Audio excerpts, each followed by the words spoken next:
playing, former teammates, they almost look angry, right? He almost looks just his face. Oh, it looks different than I've seen a lot of people in his spot. He was happier than anybody when he watched the pool draw show and saw that happen. He said, "It's all come true." I know, but you get what I'm saying. Like he doesn't look like animosity as much. Well, all right, Study. We'll see you next round. There we go, Nagafin shooting some life into the side of EG. They need it. And there's Parasite with the second cleanup. They should have this bomb site secured. Plant now about to come in. Dash actually picks Nagafin off, and a shot beat down on the Havoc.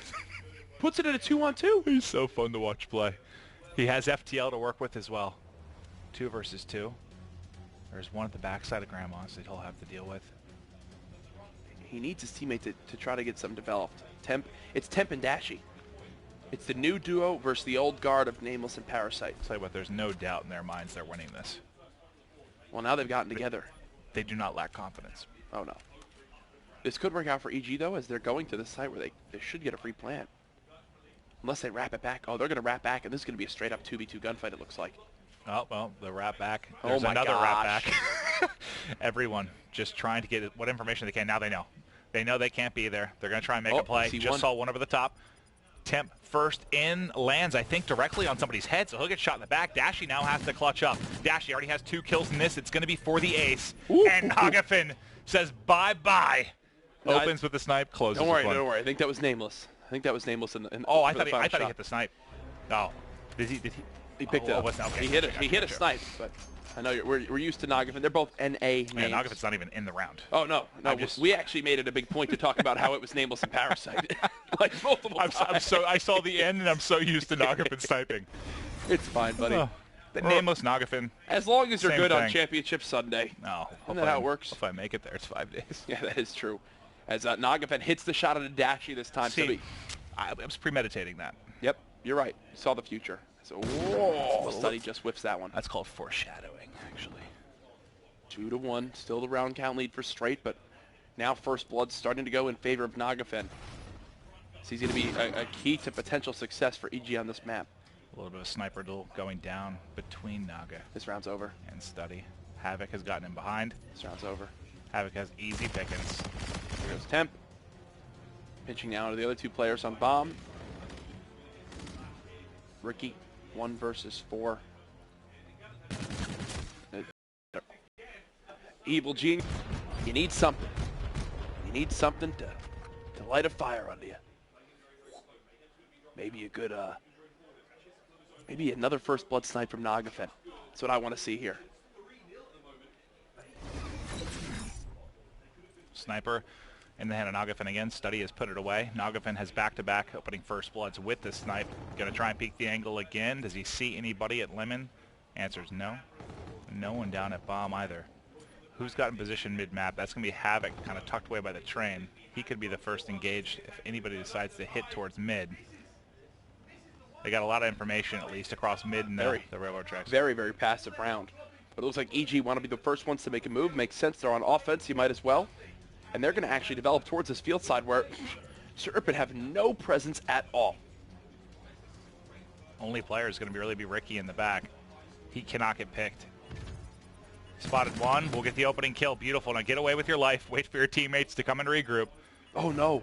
Havoc missed his wall run. He drops down right in front of the door. Dashy gets a free kill. Right. He falls off the wall and just gets picked off for free. Dashy FTL's forward, but Nameless wants none of it. Naga now last man up. They've spotted him. Hits one on the snipe. That's it. Finally picked off. Round is Straight. So, what, 2 for Straight to open up. Back-to-back rounds did from EG. Now Straight back on the board. 3-2 advantage. I feel like Study is just constantly looking across them after every round. Oh, he wants to. This is, I love it. His dream come true right now. Dashing crew talking strategy between rounds.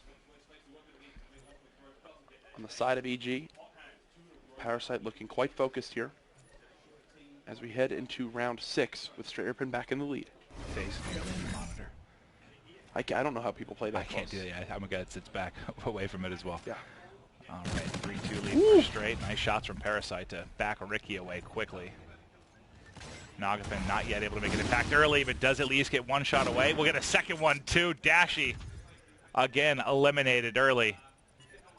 advantage to EG. And I'll tell you what, Nagafin's opening picks have been a big difference maker. If they win this round, all 3 rounds they will take are behind opening snipes, right? Well, I'm pretty sure that 3 rounds so far, Dashy's been first blooded by Nagafin's sniper alone. Just him. Not counting anything else. Good pinch from Havoc. Nagafin with the defuse. Another solid round from EG, led by a first blood from Nagafin's shot.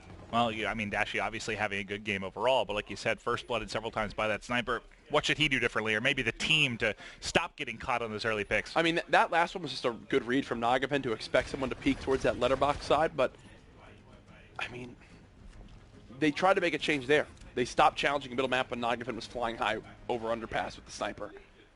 So now Nagafin still plays a different angle, gets first blood. At this point, it's time to start throwing on cold-blooded. And, I mean, he's basically taking the sniper out of Study's hand as well. He did see one, I believe, for a moment there, pushing towards Lemon. Worried about aggressive. Yeah, they sent Dashy right at him this time. They're letting him fly the sniper. He has a little bit of help, but he's able to take his help away and get away with his life. Nice opening kill there from Dashy. That's a great play to get out with his life as well. It looks like Temp and Dashy won't actually spot Havoc. But Nagafin trailing this. There's one. Second player there. Temp gives away his position. He'll be cut down, and now look at Havoc across the map. He's actually just dropped behind Ricky, and they both don't have an idea that the other's there. Havoc still playing that top track. Looking over to Study. Study trying to get the back bus. There's one player here. Does he get the timing? He does. I think he spotted one up top as well. Actually, pre-fires below. Study in a 1 versus 2. How loud is he going to get if he clutches this? Oh, yeah. Oh, spots one top train. Just fluttering back and forth. Repositioning on the map, and this could work out perfectly for him. He's got one just below him. He didn't spot him. Oh. He didn't spot him. EG win the round. Oh, that's one of those where it's so tough to spot that, obviously. A lot easier for us in Codcaster with the X-ray, but he spots him there. Just maybe he can hit 4 shots before he gets underneath him, and they're able to do some kind of bait play there. But they're able to close it out. Study not able to clutch the 1 versus 2. Heading into the next round, what does Straight Rippin' now change up? They had a 2-0 round count lead, and they gave it up. Then they earned another round. He still lives, though, with the severe toe injury. You got one of those. Yes. Dashy gets first blooded again. Dashy, 8 deaths. Second in lobby is 5. It's been all first bloods or first blooded for him. Yep. Temp, your bomb carrier, playing a close position, but I believe he was hit with the tactical as soon as we swapped off of him. Now on Ricky and Study in a 2 versus 3. You see where bomb is down. It is not in a great position. Nagafin just snipes Ricky again. What's that, 5 snipes this map for Nagafin now? 5 is 6, I believe. And we've seen him do that on this particular map before. It's not the first time. It was back in Stage 1 or Stage 2 qualifiers where he completely took over with it. Yep. I think he has been spotted. I can see Nameless repositioning on the map. 25 seconds left. They should have an idea of where the bomb is down at. And wow, instant reaction time. And you can see Nagafin showing some emotion, smiling. And I'm actually going to give Nagafin an award. He's the worst fist bumper I've ever seen. Oh, look at this. Nagafin's reaction. His reaction time's incredible. Absolutely nuts. But we need to get him to the school of fist bumping with your teammates, because it looks like it challenges him more to do that than snipe the enemies. It must be the skinny arms. It is. He's afraid of what will happen. He's worried his arm's going to break. And Mr. X has the same issue. He does. Nagafin has FTL, 125 off the Trinity rocket. Sniper has been on point throughout. Oh. Narrowly misses on another shot there. But look at how much positioning he's buying his team on the map, right? I mean, you just had Straight Rippin' all have to fall away. They're now staying spread as possible. Nameless dead in middle. This looks like it should be Straight Rippin's round to take. You got to close out this 4v2. Give yourself a chance to push this the distance. They will need to win it in around 11 if that's how it's going to get done. All 4 down for EG. Plenty of time for the defuse. Now let's take a look when we get into this next round just at the payloads. Who's got what available? What opportunities Straight have to push this into around 11? We'll see. As I just have a smile on my face, man. I love watching this match right now. It's knowing the storylines and the rivalry, I guess you could say, that's developed. it's hopefully just the beginning of a lot to come within this game, obviously, and next year. It's what makes champs, well, I think just the Call of Duty year a beautiful thing. The stories that develop, the team changes that happen throughout the course of the year that leads to these final moments with so much money on the line. But, you know, we mentioned the payloads.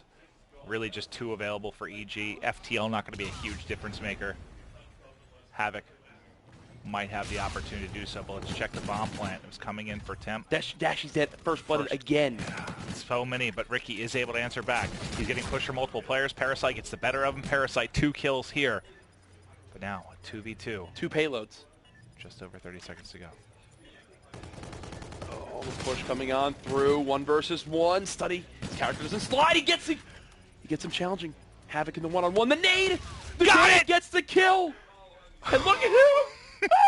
Oh, God, I don't want to be in front of Study right now. Round 11, baby. The Kobe over the top. One more round. One more round to go. I mean, honestly, the reason he gets that kill is, I think, the nice shots at the beginning, just to get him weak before he got behind. He misses a couple of those. That nade doesn't finish him. Oh, man. What more could you ask for? Round 11. 2 payloads available for EG there, neither used. It all comes down to this. Study now earns a reactive armor. He's got a Scarab as well. Parasite with reactive, too. Who can use him better? Simple as that. Study gets nearly killed again off the underpass push. How many times he sees him? He sees him. He sees him. Study's gonna. It's up to Study to make the play. It's gonna be up to Study to make this play. The Scarab is coming back towards him. He pushes on out with the reactive armor. Tag that up. Parasite pops it in reaction, but Temp is there for the bait and switch. It's now a 4-on-3. Reactive's gone. Nagafen dead. Nameless dead. Havoc all by himself. And just like that, the map collapses onto EG. Show me Study. Show me Study. That is a map that you can't let slip away. That 2 versus 2 where you have reactive armor, good for Parasite. You've got Centurion ready to go for Havoc. It winds up getting thrown away, and now Straight Rippin are up 2-0. Well, all smiles on the Straight Rippin camp. Of course, we mentioned the rivalry between these squads, right? I mean, obviously, Study, Ricky dropped from EG. Study, very, very emotional player. Then you think, all right, well, he's now playing against Nameless, who has been his former teammate so many times. It's like a duo almost. You go back to 2014 champs. They famously made that run through the losers bracket, ultimately finishing second there. This is a very, very emotional matchup that you're watching, and what a game it is, man. Yeah, it's not just, you know, I mentioned throughout that, like, how great this Call of Duty year has built this, but like you said, it's not just what's happened in 2017. Oh, I mean, we've got history. Yes, we have a lot of young players in this series, but a ton of veterans. The history amongst them. I mean, when Study and Nameless got back together. Let's not forget, the player that replaced Study on EG is a world champion from 2013. So you have a lot of talented players competing in this matchup, and what a matchup it is so far. But elsewhere in the tournament, we can go take a look at what happened in Station 4. Of course, that was Rise versus Vitality. Bad news if you're a Shane fan or a Vitality fan for that matter. But Rise was able to close this one out. It was a 3-1 victory in their favor, of course. Vitality, though, definitely showed some life, and I think Rise as well, it's fair to say, showed a little bit of weakness against this Vitality squad. It definitely makes that group a little more interesting, man. Well, I mean, I think there's a lot of people that root for Shane. He's a very exclusive, very exclusive list, right? It's what him, Clay, and Tommy that have been to every single $1 million tournament for Call of Duty. All of them. I'm always rooting for Shane to win. Do I see him making a deep run in this tournament? Maybe Sorry, not. Shane. No. I like that face, Raven. I like it. Maybe not, but Shane does have a big support out there, and we'll see if maybe he can do it. Moving on as well, FaZe versus ALG. We can take a look at what happened in map number 2. I know you were watching this one. Map number 3, I should say, the uplink. What happened? Did ALG, did they take it? ALG did exactly what they needed to do. Being down 0-2, this is champs, man. You gotta wake up. You gotta get a map when you gotta get going. So they did what I would expect a team to do in map 3, being down 2-0. Take the W versus FaZe. FaZe playing really sloppy. It wasn't like a game where they got dominated. I was watching them miss ones. They would get all 4 dead and wouldn't push together as a team and kind of collapsed in that uplink. I see them winning game 4, but you shouldn't lose game 3. Fair enough, of course. As it stands, Straight Rippin are 2-0 up against Evil Geniuses. FaZe 2-1 up against ALG. Red Reserve versus Aero is about to begin, as is Fnatic versus Tainted Minds as well. So still so much action today here at the World Championship. For now, though, we're going to have a quick commercial break. When we return, coverage continues.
course, group play continues here at the 2017 CWL Championship presented by PlayStation 4. There, a look at Straight Ripping, who find themselves 2-0 up against Evil Geniuses in one of the biggest rivalries, currently right now. I mean, when we had the group draw, everyone kind of sat there and went, oh boy, we get the game we want. I know Suddy, I think he was streaming at the time, he was jumping up and down, he was dancing around.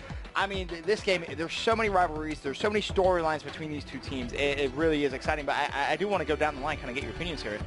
Is this going to be a 3-0 to Straight here, or do you see EG fighting back?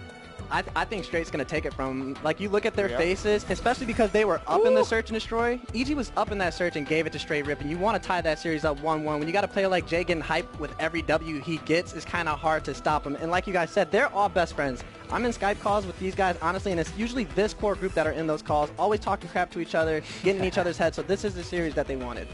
If I'm looking at things, this is a test to the practice Straight Rippin' have had since the LCQ. Temp, even after they qualified, was very vocal in the interview he gave and said, we made some poor decisions. Dashy was not making the right calls for this team.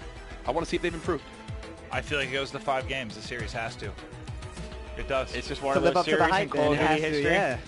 It's just one of those games where you want to see the storyline really develop as it goes. But currently, it is Straight Rippin' in the driving seat of the series. Of course, FaZe versus ALG going on elsewhere. Red Reserve versus Era. Fnatic versus Tainted Minds. Those two about to get underway. We'll make sure we keep you updated live here from the studio. For now, though, EG versus Straight Rippin' Map 3 underway.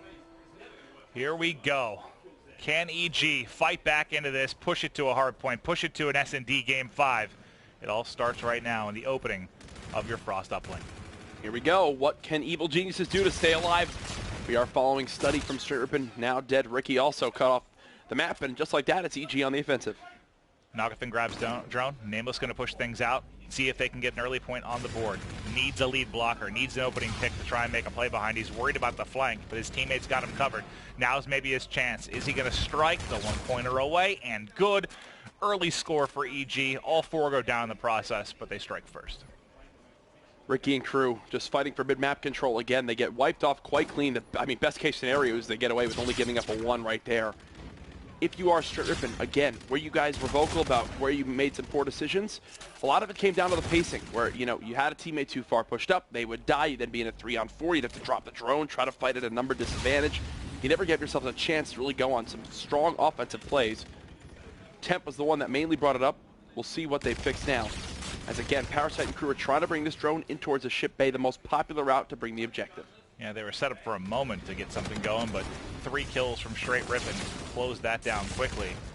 Drone in a scary position right now. Straight trying to answer back, not able to do it as multiple ERADs holding the back line for Evil Geniuses. As Temp dies, it's going to likely stagger this push even more, but the reinforcements continue to flood. You've now got 3 here. Study and Temp pick up a couple kills. Drone all the way back to mid-map, though. Dash is going to have to make a play for it. Yeah, and he at least does get 1. If there's anything that come out of this, it's maybe a 1-point play, and a lot of it will start with Study being a great lead blocker. He's gotten a couple kills so far. Dashy and Study, the ERAD duo up to this point. Study continues to surge on through the tactical as well, but it's a missed 1-point play. The 1-point throw is botched, and that's a reset. This is the kind of stuff that can't happen where you have, what, a solid 60-plus seconds where you've held EG pretty much inside of their base trying to fight out of spawn, and you don't turn it into any points.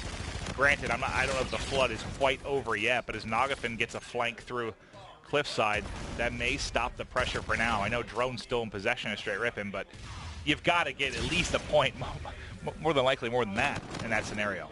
Yeah, thankfully, this has been a very kind of back-and-forth map so far.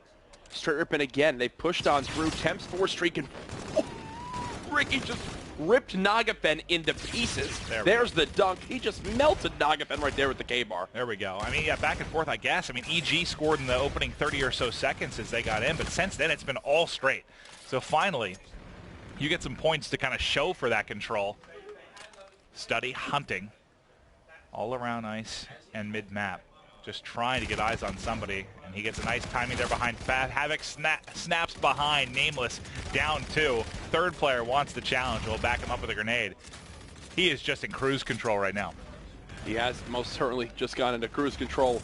and he's going to keep on going. It's incredible how much better Study seems to play with a chip on his shoulder. There's the dunk as well. Turns around and steals the kill on Parasite. That actually earns him a streak. 4-1 straight. Rippin completely dominating this map. And you know, I know we didn't see all the games from the LCQ, but just in general this year, yeah, Study and Ricky have taken some flack for their ability to slay and maybe keep up with their teammates at times. In the game one hardpoint, Ricky got fully streaked out, had a great performance. Here you just saw Study get some streaks, go on a 6 streak for himself. If those two keep playing like this with the talent we know is in Temp and Dashy, I mean, maybe your top 8 prediction you had for them isn't that crazy, Jack. Hey, that was my dark horse. Everyone's got a crazy pick. Wasn't yours Rise? Mine was Rise, yeah. Heck, maybe mine's crazier. At this point, no. I don't know. No. I mean, I think people would have more confidence in Rise to do that. But the thing is just, I just saw the potential of Straight Rippin when they played. I know what Dash is capable of. When Study and Ricky play the way that they need to, they'll absolutely be great, and Temp's a very consistent player. Well, so far, the 3-0 looking very good. Almost done with the first half, and you're up 3, and it's not even the scoreline so much as just the, I guess, the slaying domination and the control of the drone and position on the map that you've enjoyed for almost the entire half. The lead could be much bigger for Straight Rippin. You take away a lot from this first half. Study tries to force the 1. If he waits a second longer, he's got Dashy there. Dashy intercepted by Nagafen. So if that's the last thing that happens on this side, at least EG keep it a 3-point game. Yeah, I mean, that's the only good thing you can say for EG is, hell, this could have been an 8-1 game, and it's not. We held them off a little bit, had a couple of nice defensive stands. That's about all you can look at. All I know is you kind of look at where we are in this game right now. You've got 4 players negative on EG. But what did we talk about in the first hardpoint? You've got 1 player double negative. It's Havoc. It always feels like Havoc or Nagafen. Yeah. It's like they trade off. All right, you're going to have a really bad map. Now it's my turn. I want the spotlight this time. So they got a lucky, like, rabbit's foot. They're passing back and forth between maps. Well, let's see if both of them can maybe pick it up in the second half, because they need a full 4-man effort when Study and Ricky are playing the way they are on this team. What would their lucky rabbit's foot be if you were Nagafen and Havoc? I don't even know what it would symbolize. Not sure. A jetpack or something like that? Yeah, probably a jetpack. They have check if they have gas left or something. It's on their keychains. Yeah, it's now again the drone in the hands of Nagafen. They're bringing it into ship. This is a setup they want. This is where the wave of kills. This is where they failed to get the wave of kills that they need. It's what Straight Rippin have done so far to clear out the base and at least be able to go for the drone. Like, look, Ricky gets a trade advantage. He can now move forward with the drone, get it away. They know where Havoc is. He's about to get cleaned up. And now EG will lose all map positioning. Yeah, I mean, last time at least you had a nice early attack for EG that turned into a point. That's all the offense you had throughout the rest of the game. Yep. Now you don't score, and you're immediately on your back foot, and a point for Straight Rippin. That's as bad as it can get in the opening 60 seconds of the first half. And with the two-piece headshot there from Ricky, he's still in their base. Dashy finds a kill middle map. Now score streaks are coming into play. This game could get ugly quick if EG cannot find a foothold on this map. Yeah, I mean, if they can grab the drone, I'm surprised more points haven't been through. I guess 1 player dropped, and 1's controlling spawn, and someone was calling in streaks, so you didn't have anyone to really grab it for a moment there. Finally, it is going to turn into a dunk, though. 7-1 advantage. Ricky's still here. 4 dead. Active camo now earned from Straight. Overdrive now earned from Straight. This is just done for. So, you know, I said it needed to go 5 just because I wanted it to, but I did not expect them to come in 3-0 like this. I did not at all. I thought this had at least 4 or 5 maps written all over it. You know, EG, a team that all year long, whether it's through a series or through a lower bracket run, when their back's against the wall, they will fight back. We've seen them do it so many times. I guess I expected them to do it here, not just bend over and die sort of in the game 3 like has happened, especially in this second half. Oof. At least counts as a 1, so that won't be a dunk for Straight. EG on the verge of getting 3-0'd. All I can ask of our director is that we make sure we have that camera shot ready right for the end of this map. Yeah. Even with 15 seconds left, if it stays this way and Straight Rippin know they've got it won, hell, I'll watch the last minute just to see Study. Because this man is going to be on another level of hype if they can 3-0 his forward team. I don't think it's a matter of can, it's a matter of how much longer do we have to wait, and the answer is 2.5 minutes. That's the second wave. That second wave of kills, which is every single play, -8, -9, -4, -4. Absolutely abysmal. Yes, Study gets turned on right there. That's 1 engagement out of 20 that Straight Rippin have yet to give up. Yeah, nice kill from Parasite, but I don't know how much it'll matter in the scheme of things. Straight ripping, still in complete and utter control. Drone out towards Cliffside. The two players that were patrolling there, actually one was Havoc, and he does come up with a two-piece, so maybe they can make something out of nothing. Drone resets, mid-map control, all four players starting to flock forward. Yeah, you have to start to rally something through now. You've had 2 spurts of offense. You need 4 to 6 in the coming moments. Just get a kill. Somebody get a couple kills. Oh my goodness. They got 1. Yeah, and that's been every single push so far. Yeah, and do you think that's is it a gun skill issue in this particular series right now, or is it more a communication thing to you with like the lack of effective trading they've had? It's a mix of everything. I mean, just look at the numbers between the teams. It's so one-sided. Now a 9-point game. Straight ripping. Start out their group play stages here at Champs with a statement 3-0 victory. Simple as that. I mean, the slaying was lopsided in game 1. And maybe even more so here. Straight's outslaying by 30 kills. 30 kills right now. 31 now. It's unreal. I 32. I just didn't expect it at all. I really, really didn't. I mean, when we look at the series today, when we end day 1 and we go, boys, what do we think of day 1? This is a series we're going to talk about. Oh well. What's crazy is like usually, if you were gonna mark down the ones that you were gonna write about as big blowouts. I mean, maybe E United's first series versus Mind Freak, or LG's series versus Supremacy we chalked up as one. This was not one that we even had on the list. That would be kind of a 1 seed versus 4 seed type just annihilation that we're seeing. Temp looks like he's playing a pub. Temp, he looks like he's playing a pub right now. Statistically, he is. Wow, 31 and 18, 7 points to his name. 13-1. EG scored the first point of the game in 30 seconds, and then don't even get close to pointing up a second point through the rest of the 9.5 minutes. Unbelievable. I guess the question now becomes, what's the limit of this Straight Ribbon team? Look at Ricky's smile on his face. That sums it up perfectly. That's a rare moment. Ricky smiling? That sums it up perfectly. Okay. I gotta say though, I do like how Study's handling. Yes, he's getting hyped. Yes, he's smiling, but I don't know. It's just I like how he handled that whole situation. Some people I would have been jumping over the desk throwing monitors. But let me tell you, I think if you're on EG, there's nothing worse than that, because you're expecting him to blow up. Just seeing him go, okay, good game. Good game. To me, that would send me. I'd be dumb for it. The uplink wasn't close enough for him to get hyped, dude. I'll lose a match. Probably true. I'll lose a match with I'd be someone. sitting there like, damn, we couldn't even let him get hyped. It wasn't that close. I'll lose a match with someone, and they'll send me GG on Twitter, and I'm mad. And all they're saying is GG. But the fact that they acknowledge they just beat me. I will say, that is so true. I am a little concerned, though, for Straight. And I'm curious to get your opinions here. Study is a player who, throughout his career, we've always said is very emotional, energy-based. That was such a big game for him emotionally. He needs to carry that same level of energy through to the other games, because you can't now say, all right, tournament done. This is your first game. I mean, I am a little worried for that. Should I be worried, I guess? I think I know where you're coming from, because the fire has to just be lit. You can't have a reason to win this tournament because someone's talking crap to you. You got to want to win the tournament because it's COD Champs and you want to win it. Fire should already be lit. Yeah, Parasite talk crap to you, Nameless talk crap to you, and you were able to get hyped versus their series. Do it all weekend. Here's their thing that can keep their fire lit. And Maven, I know this might have been the point you wanted to bring up. Fnatic were the team that shut out their playoff hopes for Stage 2, with Wuskin getting that final kill to win that final map in Search and Destroy. They've got some history, obviously, coming into things as well with the rest of this group, whether it's EG, whether it's Straight. There's all sorts of rivalries in here where energy is going to be at an all-time high for every single team. I don't think energy should ever be an excuse or especially a reason at COD Champs. Yeah. There's $1.5 million on the line. You're 100% right. I'm just saying we're in a damn stadium. Like, there should not be an issue with energy. They put up the screens. So, I think, point being, I think still to be fine. I think maybe it's actually good that it was a 3-0 and just got it done with. It wasn't like a long, grueling 5-game series ending in around 11 where he exerted himself more. I'm not worried at all. Extremely unexpected, though.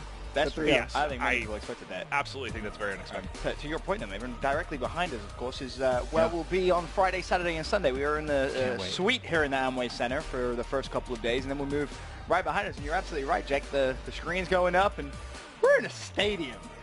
We are. I can't First time for me. I was laughing. I was saying I go like kind of back to the MW3 days where we're in the hotel basements. Oh my god, we had a It's VA ridiculous. beach land at Ego's house. Like, we couldn't have a land here. We had to go to a beach. Now we're here in stadiums. It really is crazy. But I believe we can actually go down to a live interview with Study to hear his immediate thoughts. Over to you, Rich. With Study, who just got the 3-0 over his former team, Evil Geniuses. Study, obviously, you were on this team before. Was there any bad blood going into this match? No, absolutely not. It was just a team I wanted to play, and I'm happy it was the first match that we can because it sets the tournament for us. Yeah, it definitely does set the tone. It was getting pretty loud. You and Temp in particular screaming, throwing a little bit of shade at them during the game. What's it like to play with this new squad, though, and playing with all this young talent? I just got confidence in every single one of my players. I know how hungry Donnie is. Donnie hasn't played in 2 years. He's at Champs for the first time. He's hungry. Dashy, he's just a freak of nature. And Ricky's just, vocal leader, does what he got to do. He fried them on the first map. That's what he need to do, baby. I've done quite a few interviews with you, Study. Yeah. I have never seen you this charged up. I have never seen you this charged up. How important is this is the match you wanted, and you get it as your first match here at Champs. How important is this going to be for you for the rest of the tournament? People say, like, I don't know, as the years went on, when I was 18 years old, I was meant for the yelling. I was meant for the trash talk and all that stuff. And as I got older, simmered down a little bit, but I'm playing for $1 million. I'm bringing it back, and I like to get my teammates hyped. They get hyped. They will all feed off of it, and it's amazing. Study is definitely hot right now. You need to keep your eye on him at Champs. He is back. Giving it back to you guys at the desk. Study, he just really is a bowl of energy. As I said, I mean, he was part of the famous Team Envy squad in 2014 that went through a huge losers bracket run, and a lot of that was part to some of the energy that him and Nameless were able to gather, and I'm excited to see what the ceiling is for that straight ripping squad. But elsewhere, so much action going on. We can actually go to a replay of what happened in Map 4 in Station 2. That was the FaZe matchup, and I believe FaZe closed this one out, Proof. Yeah, FaZe finally able to step up and get AOG out of there. They kind of slowed down. It was neck and neck until they get to the 150 mark. Attach going absolutely off. In the uplink, I think he went double, almost triple negative. So to see Attach step it up like that and get the W for them boys. Nova, if you end up seeing this, man, you're in group play. Bounce back. Forget about your performance. You got more to play in this tournament. Don't focus on all that went wrong. Try to remember what went good for you guys, too, and bring it tomorrow. Or bring it later today. Of course, elsewhere in the tournament, I should say rather, FaZe closed this one out 3-1, so that completes everything going on in Station 2. But elsewhere, Red Reserve versus Era, that one kicked off on Station 3, and map number 1 already completed. And it actually went in Red Reserve's favor, 250 to 180, and I feel like... If you would have said something different, I would have been very yeah. surprised. This is true, but I feel like Red Reserve, wow, they're like a sleeper team. I'm going to be honest, I feel like they could really cause an upset. I said that for whatever reason, due to maybe how Splice and Epsilon struggled recently, I thought Red Reserve was going to finish the best of all EU teams this weekend. I got this feeling, man. Rated, he wants it bad. This is simply just a Tier 1 versus Tier 2 European team. Red Reserve do obviously take map number 1, but I actually want to immediately jump into a live look on that same series for map number 2 because they are underway, and I believe it's actually 5-2 in favor of Red Reserve. So Red Reserve find themselves 1-0 up, looking to go 2-0 up in the series. Hopefully we can jump over to that very, very soon because it looks as if that round may be over. I'm looking at it on my bottom left. We can finally jump in 6-2. Hey, it's the thought that counts. You see the scoreboard, but you get the game when you click they should be winning searches. They're a very good search team. There should be no shock there. Okay, I tried. Red Reserve 2-0 up. But job, I mean, I actually want to correct what I said earlier. A Tier 1 versus Tier 2 European team, that's more like a Tier 2 versus Tier 3 European team. Obviously, yeah, you put them... I've kind of put Red Reserve in Tier 1 lately. Maybe it's just me. That's just you. No, it's definitely Splice, Epsilon, then them a tier below alongside Fnatic, as well as the rest. Red Reserve and Anaheim look nice. Top 6, right? Or top 8? I feel like the problem when you're trying to tier the teams is there's so many inconsistent results to try and base it off. Like they fluctuate a lot. I mean, here's a replay of the final round. Shout out to production there. They make it happen right here. Of course, as you can see it at the closing moments here, it just all went in Red Reserve's favor. Urban. Of course it's Urban with the pistol. Even at the beginning of this